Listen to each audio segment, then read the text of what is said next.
Hi, I'm Dustin Abbott, and I'm here to give you my definitive review of the brand new Samyang RF 85mm F1.4 autofocusing lens. Obviously, this is a very welcome addition to the Canon EOS R ecosystem, the RF mount, because to this point we have basically had two variations of one 85mm option, and that is the ultra premium, ultra expensive Canon RF 85mm F1.2L, and then the DS version of that same lens.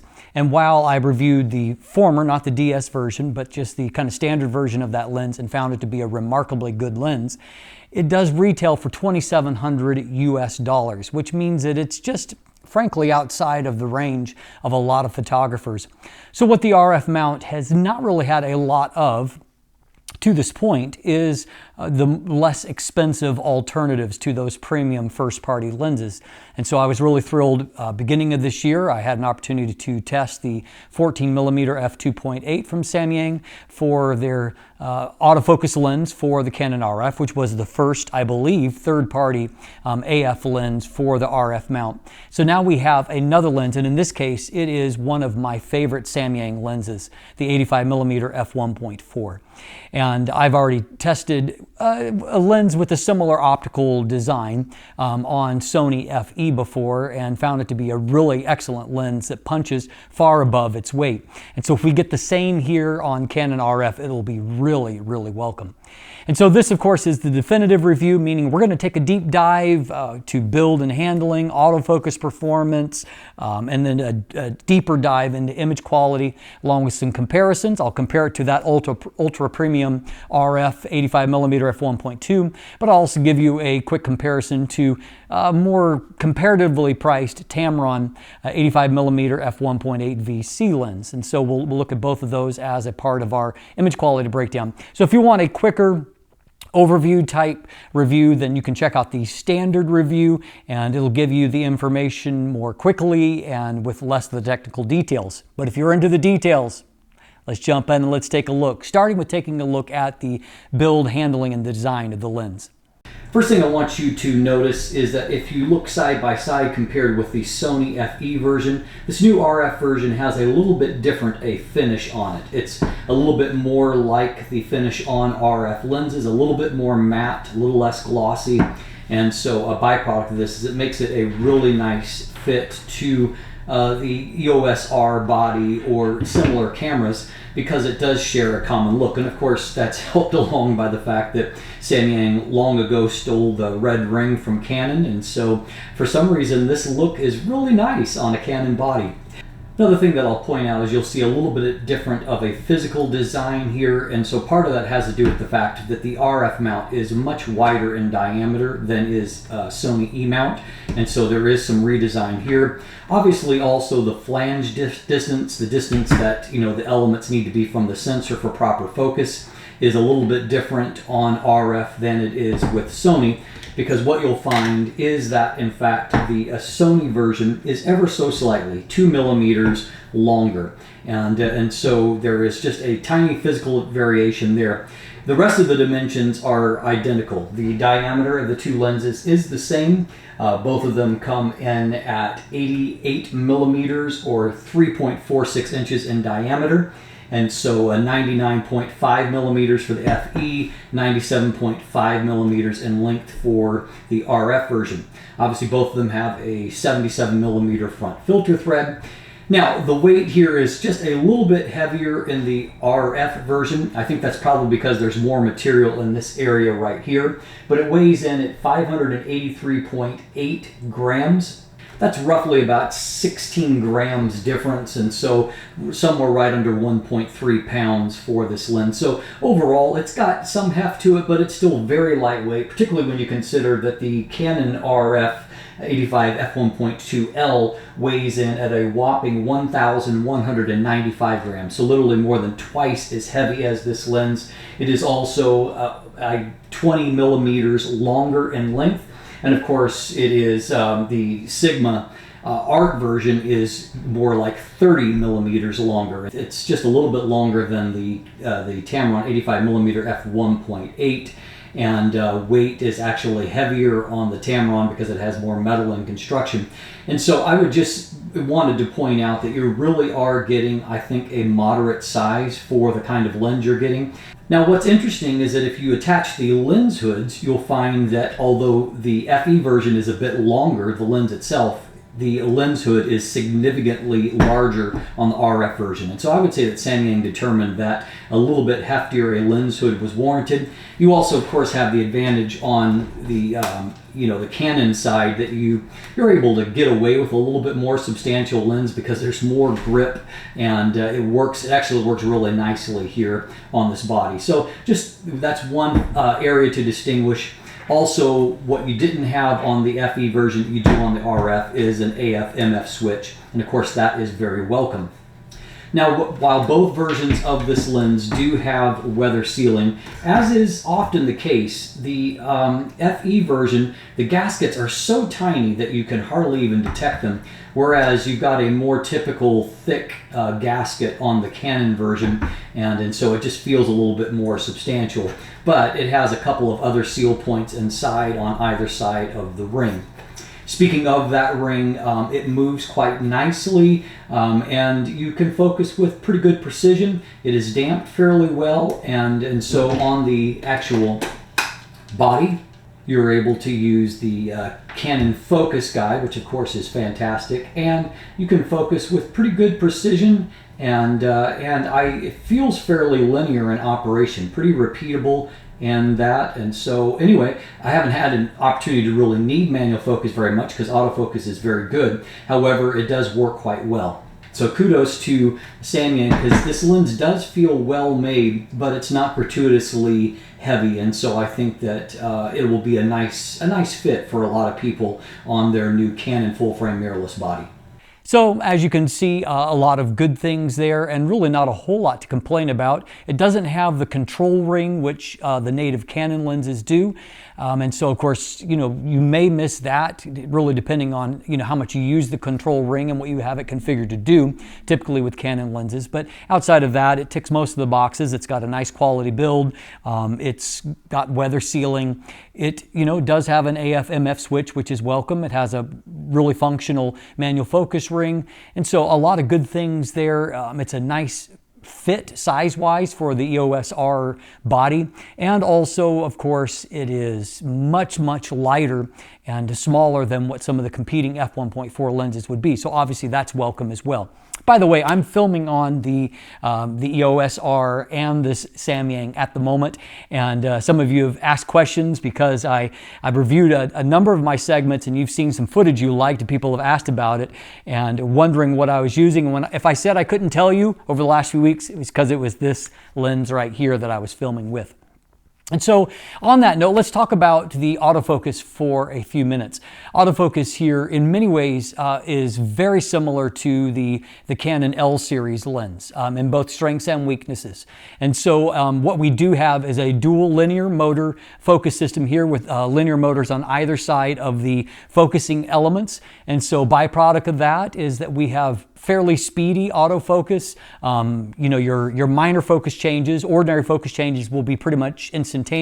If you're doing a big focus rack from minimum to infinity, it'll take a split second to spool up, but it moves pretty fast overall. Not as fast as the fastest sport-oriented lenses, but certainly plenty of speed for doing events, weddings, portraits, typical stuff you do with an 85mm lens.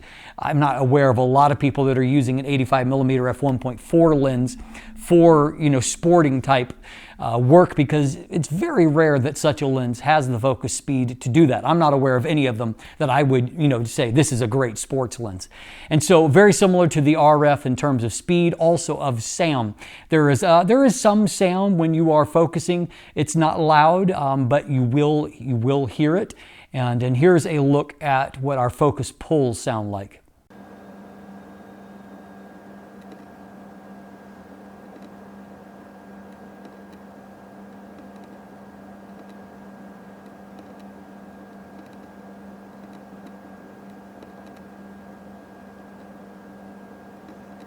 So, I mean, not a lot of noise there necessarily, but in just ordinary focus, I do hear it a bit, but nothing that's loud or disturbing in any way.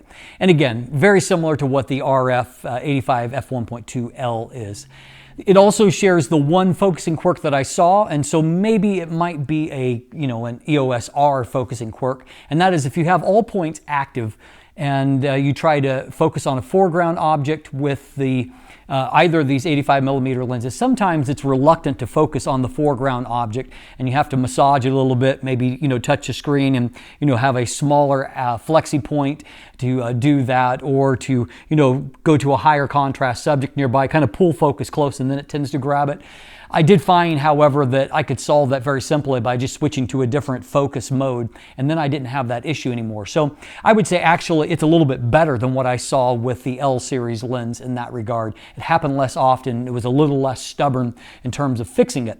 And so I don't really have any kind of real reservation of the Samyang. I will also sing its praises when it comes to doing something like what I'm doing right now.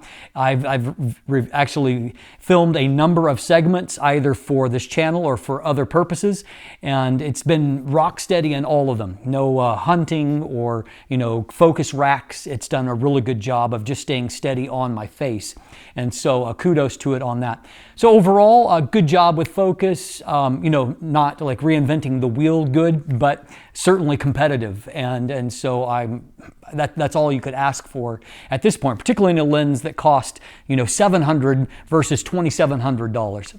IAF works fantastic for portraits. I don't think I missed a portrait shot, just nailed again and again and again, and of course it's so easy to when you have IAF, pupil AF, and a lens like this, it's so easy to shoot portraits because it takes a lot of the guesswork out of it, and you're not throwing away shots because it wasn't focused properly. So let's talk about the image quality, and of course that is obviously very, very important. Everything seems pretty good to this point, but does it hold up optically? Well, let's jump in and let's find out. All right, so let's start by taking a look at vignette and distortion. As you can see, an extremely minor amount of pincushion distortion. It required only about a -1 to maximum -2 to correct, so not really a factor. And again, a little bit of pincushion distortion is actually flattering for portrait work. Vignette is another story, however. You can see that it's fairly heavy here. To correct the vignette, because there isn't a profile out there yet, I actually had to slide the slider pretty much all the way close to 100, about 95 and a positive value, and then I slid the midpoint all the way to the left. And so it tells you that the vignette, kind of comes, as you can see, a fair ways towards the center. Positive thing about that, as opposed to just being really dark in the corners, is that it is less obvious, and it works better for portrait work. By f2.8, it is gone except for a bit in the corners and basically becomes a non-factor for most kinds of work. Now, while that vignette is heavy, it is not unusually so. You can see here, looking for example at the Tamron 85mm F1.8, which is a competitor in terms of price, that the vignette is just as heavy here. And so, I mean, also I'll note that the vignette is just a little bit heavier than what it is on the Canon RF 85mm F1.2. And so this is a fairly, it's unfortunate, but it's a fairly common negative for a wide aperture 85mm lenses. Now, there are a number of situations where a little bit of vignette is useful. There are situations where it's not as well, so I'm not going to try to give you a sales pitch, but here's just the difference between f1.4 and f1.8, and so you can see that the image on the right is considerably lighter looking, and so that's, you can stop down a little bit and clear up a fair bit of that vignette if that is a factor for you, or of course you can correct it in post. Now you can see that for portrait work, correcting all of that vignette has here kind of a mixed bag approach. Positive in that because our subject is towards the edge, it is affected by vignette, and so we've gotten more exposure on the face and hair. That's a positive. However, there is less of that kind of natural drawing your eye towards the subject with everything brighter. So in this case, I personally would take a third approach. And I would do something like this where I left a lot of the vignette, not really correcting the vignette, but more adding some exposure to the subject it's herself here. And I like this end result better than just correcting for the vignette. But again, your mileage may vary. You're going to have to make decisions as to how to approach that. The vignette is one optical defect, if you'll call it that. So taking a look at longitudinal chromatic aberration, you can see that there are just very minor amounts. Tiny bit of purple, a little bit of green after the plane of focus. Our contrast here is good, though it's not apochromatic levels of good, but the blacks look fairly inky and so not too bad. I also didn't notice an issue with real world longitudinal chromatic aberration. These early cherry blossoms here, these tend to really bleed at the edges if you have a CA problem, and as you can see, not a problem on the plane of focus. There's a little bit of green fringing on these out of focus ones, but I don't think that that's really going to be a factor for anybody in real life. And as we're going to see later, the ability to create creamy bokeh is pretty sweet with this lens.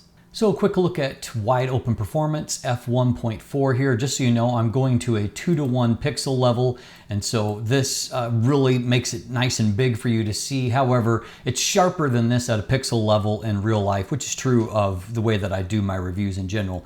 You can see very good sharpness here from f1.4, good contrast.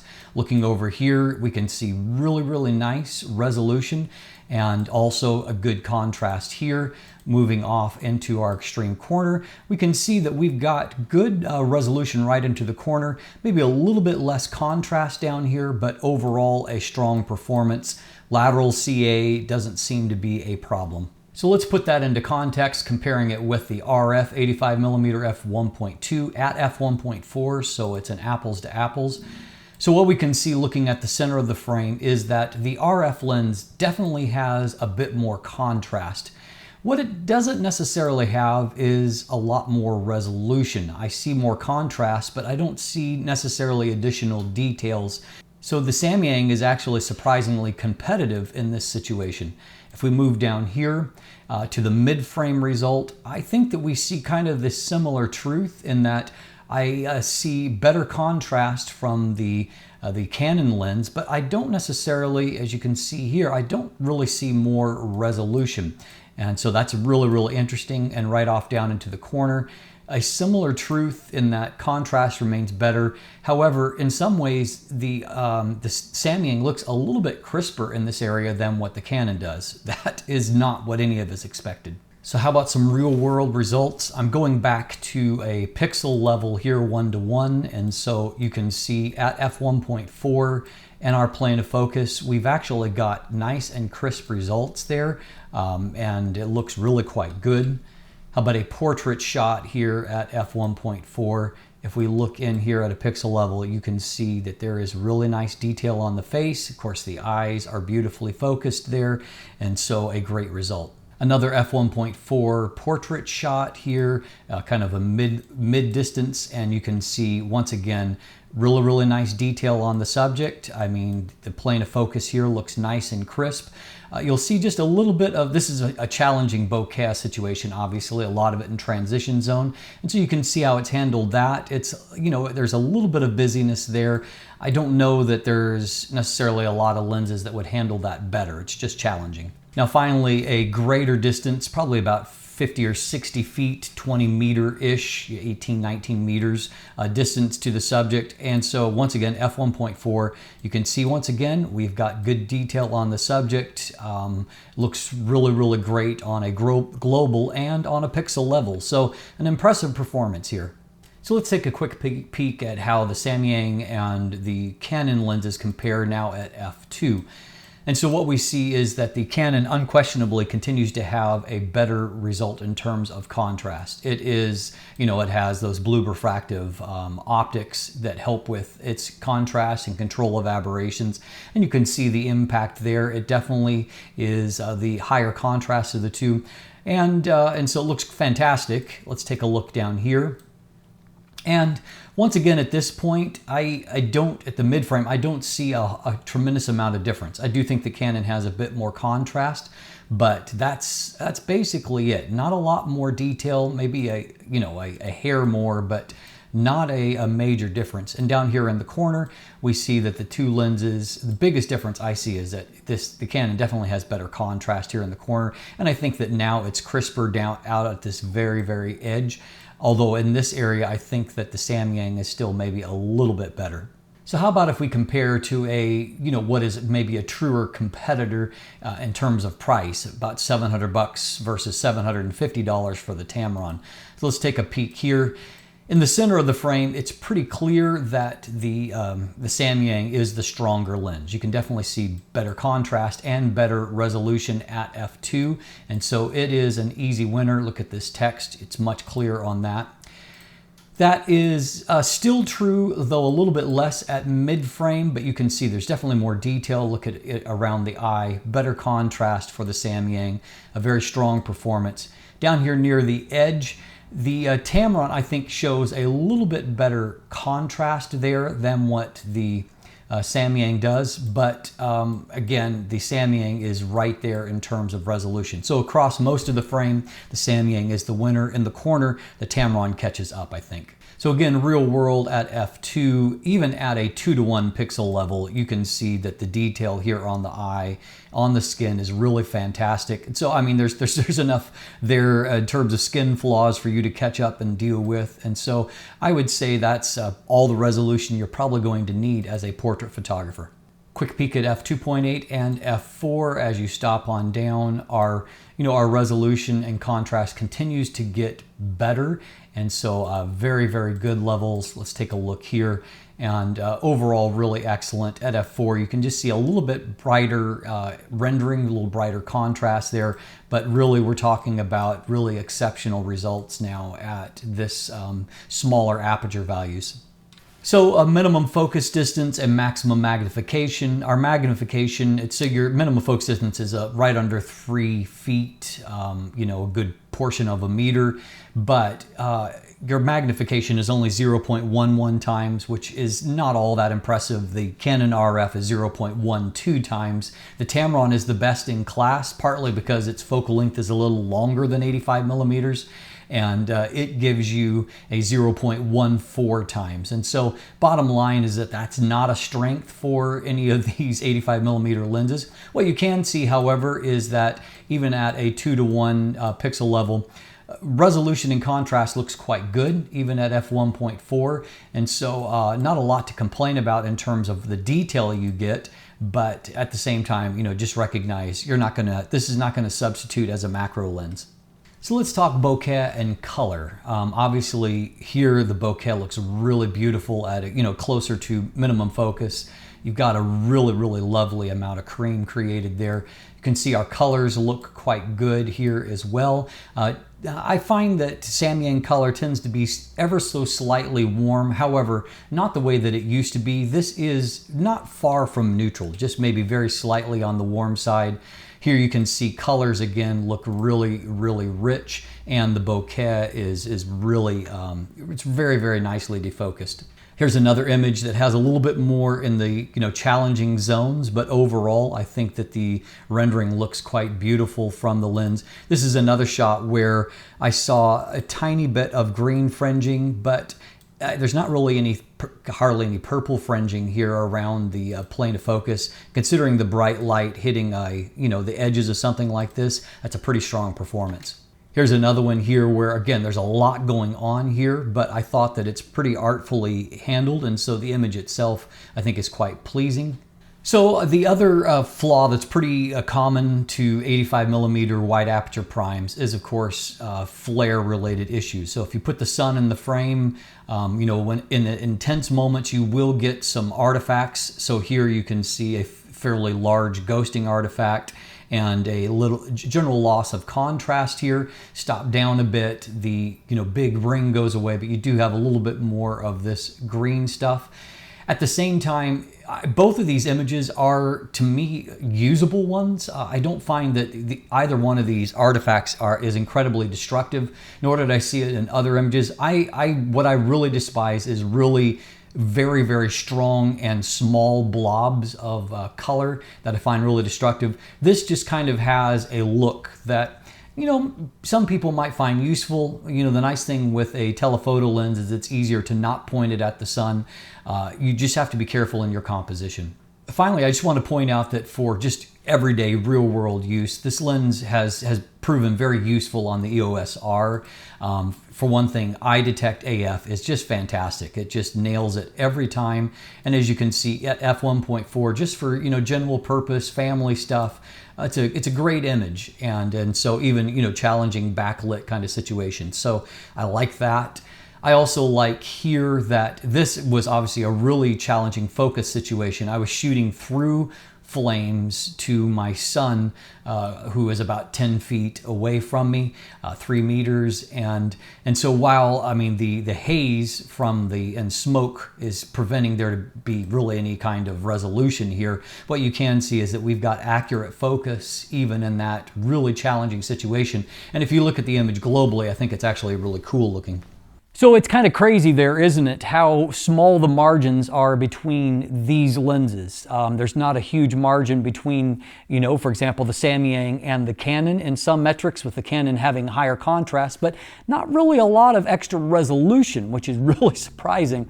And of course, the Samyang is a little bit stronger than the Tamron, but again, not by a wide margin. My takeaway is that modern lenses, quality lenses, they're very, very competitive with one another. And so often you're kind of looking at the whole package and what it has to offer, and just trying to make that determination based on image quality alone. It can be hard to do.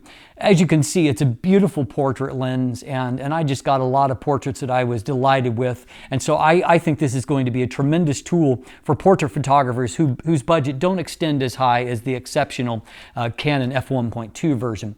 So at the end of the day, obviously f1.2 is not f1.4, either in terms of light gathering or in terms of how diffused a background can be. But if your budget is a little more restricted, this is a pretty great consolation prize here. So at the end of the day, I really welcome this lens onto the Canon RF mount.